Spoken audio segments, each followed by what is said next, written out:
தண்ணீர் தேவை குறைவாக உள்ள பயிர்களையும் பாமாயில் போன்ற புதிய ரக விவசாயத்தை நோக்கியும் விவசாயிகள் செல்ல வேண்டும் என்று அமைச்சர் டிஆர்பி ராஜா கேட்டுக்கொண்டார்.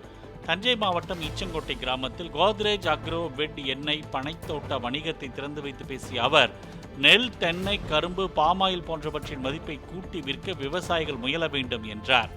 அவர்களைப் போல மெத்த உலகத்தை புரிந்தவர்கள், இயற்கையை புரிந்தவர்கள், இந்த நாட்டை புரிந்தவர்கள், அரசியலை புரிந்தவர்கள், அதுவும் பொதுவாக நம்ம டெல்டா பகுதியில் அரசியலை புரிந்தவர்கள் எல்லாவற்றையும் புரிந்து எல்லாவற்றையும் அறிந்து, ஆனால் அந்த காலத்தில் அந்த மண்ணை விட்டு பிரிய முடியாமல் அங்கேயே நம்ம விவசாய பெருங்குடி மக்கள், நம்ம மூத்தவர்கள் எல்லாம் இருக்காங்க. வேளாண் தொழிலை விட்டு நீங்கவே கூட. எந்த காலத்து இந்த பூமி விட்டுச்சுன்னா வேற எந்த இடத்துலையும் இந்த மாதிரி பொன் விளையும் பூமி எங்கேயுமே இல்லை இந்தியாவில். அதனால தான் இந்தியாவுக்கே உணவளிக்கும் ஒரு மிகப்பெரிய ஒரு பகுதியாக நம்ம பூமி விளங்குகிறது. திருவண்ணாமலை வேட்டவளம் பத்திரப்பதிவு இணை சார் அலுவலகத்தில் லஞ்ச ஒழிப்புத் துறையினர் சோதனை மேற்கொண்டனர். திருவண்ணாமலை மற்றும் சுற்றுவட்டார பகுதிகளிலிருந்து தினமும் 50க்கும் மேற்பட்ட பத்திர பதிவுகள் நடைபெறும் அந்த அலுவலகத்தில் ஜிபே மற்றும் போன்பே மூலம் லஞ்சம் பெறப்படுவதாக எழுந்த புகாரின் பேரில் சோதனை நடத்தப்பட்டதாக அதிகாரிகள் தெரிவித்தனர்.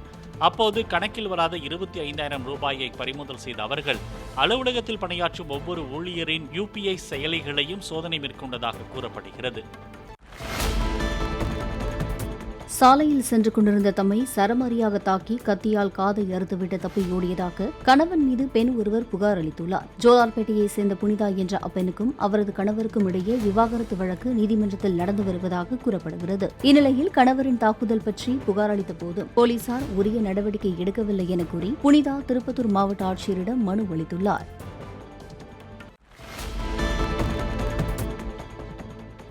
பெரிய லட்சியத்தை அடைவதற்கு ஏழ்மையை ஒரு தடையாக கருதக்கூடாது என்று இந்திய கிரிக்கெட் அணியின் வேகப்பந்து வீச்சாளர் நடராஜன் கூறினார். சேலம் அருகே தனியார் கல்லூரியில் நடந்த பாராட்டு விழாவில் பேசிய நடராஜன், கஷ்டப்படும் காலத்தில் கிடைக்கும் உதவியின் மதிப்புணர்ந்து செயல்பட வேண்டும் என்றும் அதனை உதாசீனப்படுத்தக்கூடாது என்றும் தெரிவித்தார். கிராமப்புறங்களில் வரவங்களுக்கு நிறைய விஷயங்கள் என்ன சொல்றாங்க, சின்ன சின்ன விஷயமே பெரிய விஷயமா நினைச்சுக்கிறீங்க. நீங்க குறிக்கோளை நோக்கி உங்களோட கனவுகள் நோக்கி நீங்க ஓடிக்கிட்டே இருந்தாதான் அதுக்கான பின்னாடி வரும். ஆனால் சில பேர்த்துக்கு சீக்கிரம் கிடைக்கும், சில பேர்த்துக்கு லேட்டாக கிடைக்கும். லைஃப்பில் சின்ன சின்ன விஷயங்களும் தடைகள் தான், ஒரு சின்ன விஷயமும் தடைகள் தான், மனசு கஷ்டப்படுற மாதிரி தடைகள் தான். இதெல்லாம் தாண்டி வந்தால் மட்டும்தான் சக்ஸஸ். அதுக்கு நீங்கள் கடினமாக உழைக்கணும், ஹார்ட் ஒர்க் பண்ணணும், தன்னம்பிக்கையோடு இருக்கணும். ஆனால் இன்னொன்று, எவ்வளோ உயரத்துக்கு போனாலும் அந்த தன்னடக்கத்தை மட்டும் விட்டுறாதீங்க. ஏன்னா அது ஒரு பெரிய பாக்கிய விஷயம். ஏன்னா அந்த ஒரு விஷயம் இருக்கிறதுனால தான் இங்கே எவ்வளோ பேர் நான் அவ்வளோ சம்பாரிச்சிருக்கேன்னு நினைக்கிறேன். ஏன்னா இவ்வளோ உயரத்துக்கு போனாலும் கடந்த வந்த பாதைகள் மட்டும் நீங்கள் மறந்துடவே கூடாது. ஏன்னா இன்னை வரைக்கும் நான் அதில் மட்டும் கிளியராக இருக்கேன்.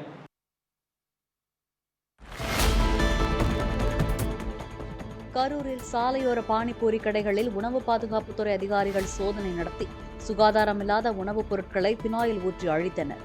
பானிபூரி மற்றும் மசாலா காளான் ஆகியவற்றின் மாதிரிகளை ஆய்வக பரிசோதனைக்கு உட்படுத்துவதற்காக எடுத்துச் சென்றனர். பானிபூரி விற்பவர்கள் வாயில் பாக்கு போன்றவற்றை போட்டுக்கொண்டு விற்பனை செய்யக்கூடாது என்றும் சில வடமாநில பானிபூரி விற்பனையாளர்களை அதிகாரிகள் எச்சரித்தனர்.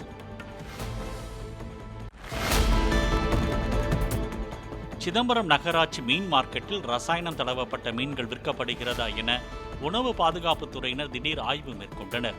தங்களது கடைகளை சோதனை செய்ய அதிகாரம் உள்ளதா என்று கேட்டு மீன் வியாபாரி ஒருவர் வாக்குவாதத்தில் ஈடுபட்டார்.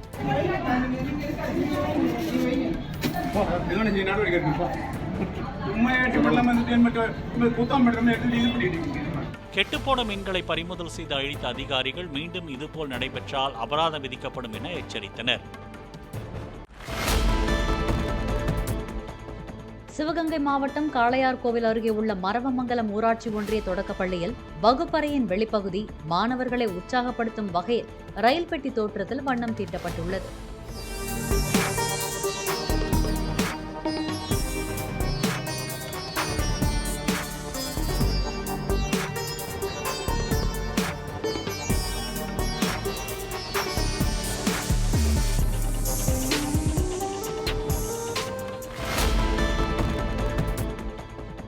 கள்ளக்குறிச்சி விஷச்சாராய விவகாரத்தில் மேலும் ஒருவர் கைது செய்யப்பட்டுள்ளார். எத்தனால் வாங்கி வந்து கொடுத்த மாதேஷிடம் விஷச்சாராயம் வாங்கி சேஷசமுத்திரம் பகுதியில் பொதுமக்களுக்கு விற்றதாக கள்ளக்குறிச்சி மாவட்டத்தைச் சேர்ந்த வேலு என்பவரை போலீசார் கைது செய்துள்ளனர். இவ்வழக்கில் இதுவரை மொத்தம் 22 நபர்களை சிபிசிஐடி போலீசார் கைது செய்துள்ளனர். ஏற்கனவே 2 வழக்குகள் சிபிசிஐடி வசம் ஒப்படைக்கப்பட்ட நிலையில் தற்போது சங்கராபுரம் காவல் நிலைய வழக்கும் சிபிசிஐடிக்கு மாற்றப்பட்டுள்ளது.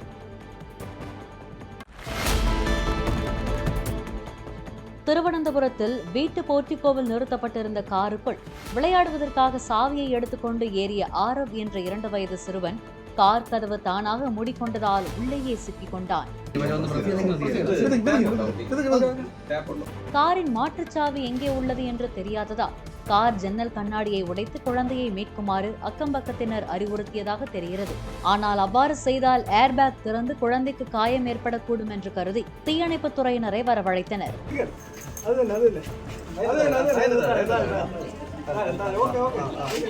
சுமார் 3/4 மணி நேரம் ஆனபோதும் சிறுவன் ஆரவ் பதறாமல் சிரித்தபடி காருக்குள் அமர்ந்திருந்தான். அதற்குள் காரின் மாற்றுச்சாவியை ஆரவின் தந்தை தேடி எடுத்ததை அடுத்து குழந்தை பத்திரமாக வெளியே கொண்டு வரப்பட்டான்.